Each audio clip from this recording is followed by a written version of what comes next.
ఈరోజు మధ్యాహ్నం సమయంలో కొట్రా గేట్ చౌరస్తానందు వెహికల్ చెకింగ్ వెల్లండ సిబ్బంది వెహికల్ చెకింగ్ చేస్తుండగా ఒక అనుమానమైన వ్యక్తి పారిపోతుండగా అతన్ని పట్టుకోగా అతని బైకు TH07HZ3212 అనే బైకు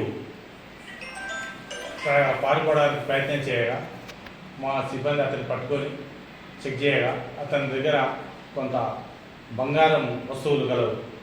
అటు బంగారం ఎక్కడదని అడిగితే అతను ఇది దొంగతనం చేసినని ఒప్పుకోలు చేస్తే అతన్ని పిఎస్కి తీసుకొచ్చి విచారించాగా పోయిన నెల నుండి మన వెల్లండ, కల్వకుర్తి, మిడ్జిల్, ఊరుకొండ ప్రాంతాల్లో దొంగతనాలు చేస్తున్నానని ఒప్పుకున్నాడు.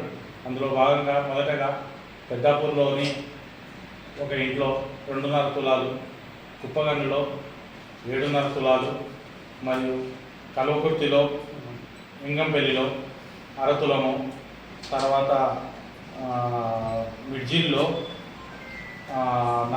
4 తులాలు, తర్వాత ఊరుకొండలో 3.5 తులాలు దొంగతనం చేసినట్టు ఒప్పుకున్నాడు.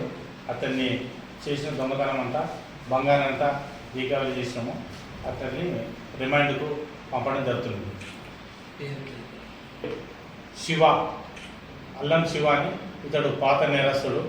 ఇతడు ఇదివరకు పాత కేసులో జైలుకు పోయిండు 2 సార్లు. ఒకసారి రాచకొండ కమిషనరేట్ నుండి మంచాల పోలీస్ స్టేషన్ నుండి జైలుకు పోయిండు.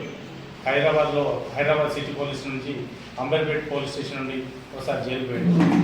ఇతని పైన ప్రీవియస్ కేసులు కూడా ఉన్నాయి. ఆ కేసులు ఇంకా విచారణలో ఉన్నాయి. ఇప్పుడు ఇతన్ని ఎస్పీ గారి ఆదేశం మేరకు కోర్టుకు పంపడుతుంది.